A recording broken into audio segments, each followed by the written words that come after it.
in 1 year. That's right. I mean, you can't cram what must be achieved in 10 years in 1 year. If you want to do that, then all you're saying is that the capacity I should be able to have in operating at that level, I want to develop it in 1 year. Which is not possible. That will be pushing it too far. That's right. You know, you don't want to break down in the process. Yes, yes. You know, so let's scale up. Okay. Let's phase out. In stages. In stages. So, okay, I want to be a millionaire. Okay, but stage one, what do I do? What do I have? What can I do? Yes. In what area do I want to be the millionaire? You know, what industry? Do I have the relevant knowledge in that area? You know, okay, so maybe that may send me back to school. That's right. That hope, that aspiration may send me back to school. Great. You know, and then now I'm living by design. I'm living intentionally. That's But right. there is this hope that is now focusing and refocusing what I do now. That's right. You know. Yes. So for me, that is how we realize, yes, that aspiration. Wonderful. There is another message here. This one says, to grow, one also need to surround himself with people with right attitude to unlock the value God has put in us. Sure. We should also prepare to be stretched. This from Seth from Denu. Sure. Seth Denu from Keta. Sure, Yeah. sure. And Yeah, I think good. that goes to buttress what we were talking Exactly, about earlier. absolutely You so. know that That's right. this goal, this vision, this dream, this hope, this aspiration, in fulfilling it will stretch you. It will change you. Yes. You can't enter your future the way you are. No. You have to change. That's right. If you must access whatever it is that you are hoping for. You know. Now, do our hopes and aspirations get affected by time and space? I'm asking because one may have some hopes and aspirations probably for the year 2015, and when the year comes to an end and the new year is coming, he or she feels that because I'm not able to achieve this, let me change.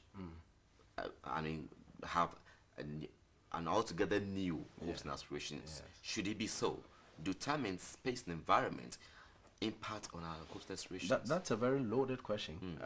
We'll take it one at a time. Yes, This is yes. loaded. You know, because number one, your purpose, you know, we're all here for specific reasons. That's right. I believe. Right. Oh yes, you are. So, you are right. Yes. so that purpose is what should be like the platform on which you hope and aspire Okay. to become whatever it is you want to become. Wonderful. Okay. And so, for example, if you're unable to achieve a certain hope, a certain aspiration this year, and you want to change altogether in 2016 and hope for something else, my question is that thing you are hoping consistent with your purpose?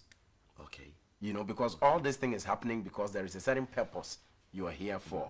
So it's not just a decision, it's a discovery. It's not as if, okay, you know what, I wanted to be a farmer 2015. It didn't happen. Okay, I want to be an engineer now. You know, but You know.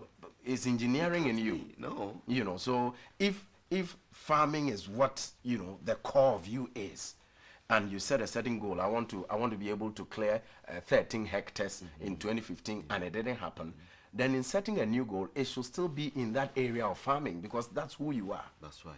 You know. That's right. But also, aspirations and hopes can be affected by the environment or by space or time because of exposure. Okay. For example, All right. we can throw you into a certain environment and all of a sudden, possibility just comes staring at you. That's right. Because you feel like, wow, if this thing has happened, then I can do. That's right.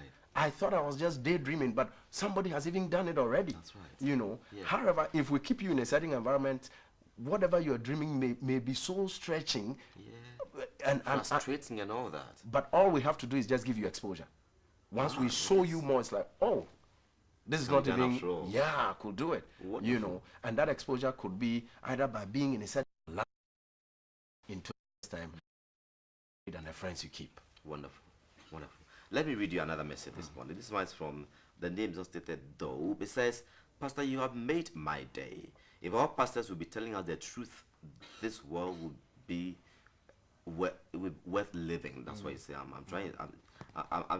What he's trying to say is that if all pastors will be telling us the truth, this place will be a better place for us to be. Something along that line. But he says, you've made his day. Sure. Made his day. Made his day. That's right.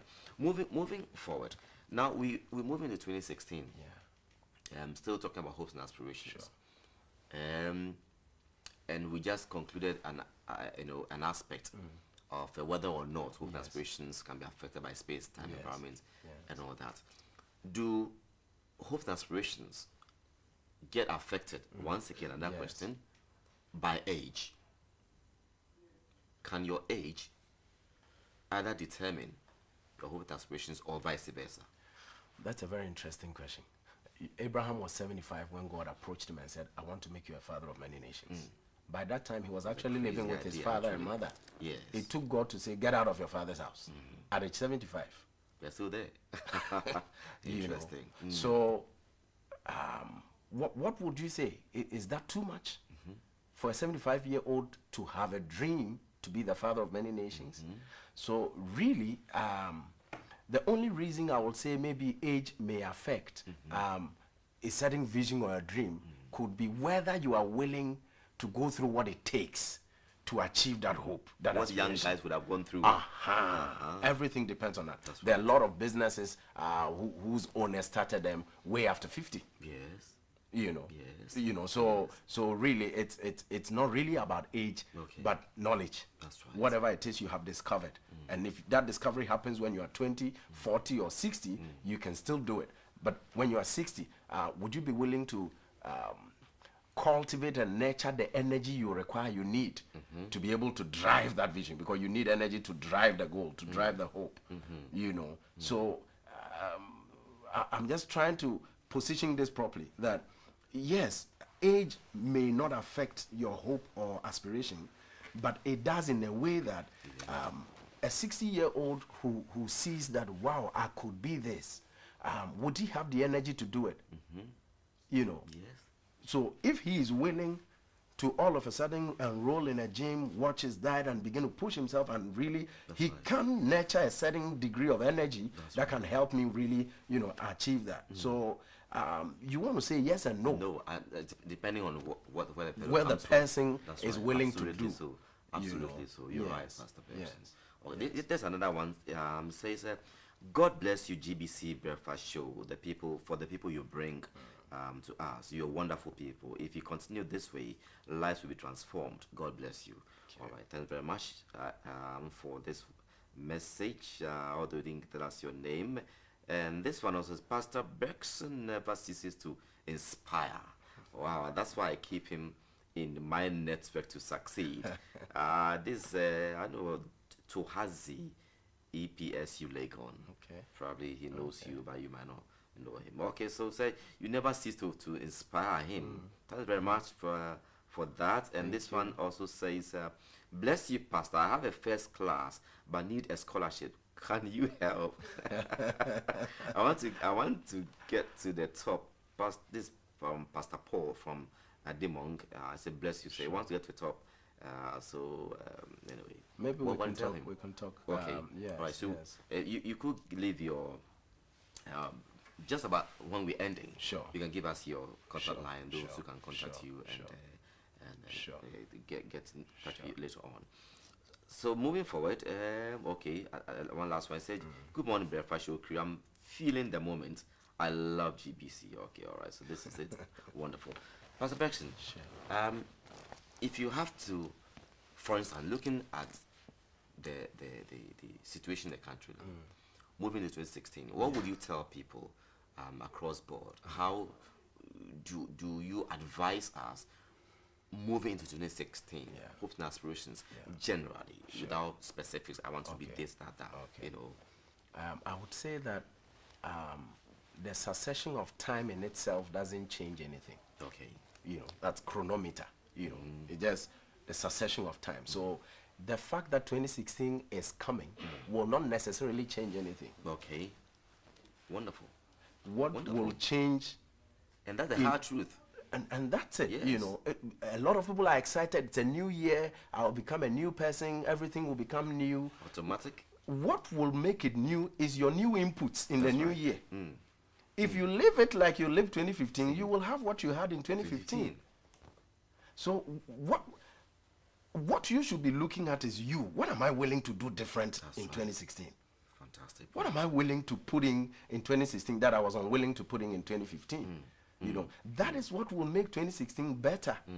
but not just because it's 2016. And you know, you can go into numerology and begin to say, oh, because 2016 number of six is a number of man. That's right. That's great. That's just helping your mind. It doesn't change your situation and circumstance. Great stuff. You know, so I think we all need to really look at ourselves. You may come up with all kinds of, you know, maybe excuse will be too strong, but issues and challenges, you know, economy, the issues. But, you know, are you going to say you won't become what God wants you to become because the economy is whatever? You know, so I think a lot depends on us than on the external. Wonderful. I'm not denying the external. I'm not denying that there are challenges. I'm not denying. Emphasis on that. But if you become grounded by your challenges are not intelligent. You are. So solve them. Oh, my God. Big one there, Pastor Burckson. Let me do a couple of messages that you give me a final words, then we go. Sure. Said, have been touched and blessed by your words, Pastor. God bless you so much. This is from Godwin Ashoman. I'll do a couple of them, and then you give me your final words, then we go, Pastor. This one says, please, can you link me to Pastor to come and speak to my students? I teach at a health training school. This is from Sir John. Sure. Okay, so very soon Pastor will give you Mr. Contact, then you get in touch with him. And then this one also says that if you are really ready to do something, you really must do it. It's not straightforward. Please come again, or I'm sorry, please come again. It's not so clear for me. And okay, thank you, Pastor. May God bless you. Happy to see you next time. Okay, you surely come here again. There are so many of them. Honestly, when I click one, I get about 5 more coming in, so it's difficult to track them. Sure. Okay, thanks very much, all of you coming through with your messages. We love you so much. This tells us that you are our partners, okay, in whatever we do here. Pastor, give me your final words, and if there's something else crops up, I will read and we go. Sure. Yes, to the Ghanaians watching. Sure. I would say that if how you are thinking is not changing, then your life is not changing. Wow. So don't be too caught up, too excited that new year, 2016. If how you are thinking is not changing, your life is not changing. So mentality. So you need to come to a place where you deliberately structure and restructure your thinking. Re-engineer the way your mind is working. Okay, wonderful. Work on that. And once you do that, you will begin to spot opportunities you never thought existed, you never knew existed. Wonderful. You will begin to meet people, see things, see places that you never thought could happen. Okay. A lot depends on how we think. Wonderful. A lot depends on how we think. So my last words will be, your vision, your dreams, your hopes, your aspirations can come to pass. They can happen. They are not just dreams. Okay. But for them to happen, you must change. Wonderful. Thanks very much indeed, Pastor Burckson. Before I sign it off, this is the last one there, and the name is not given though, but it says, speaking from a shaman, I've never been a fan of the GTV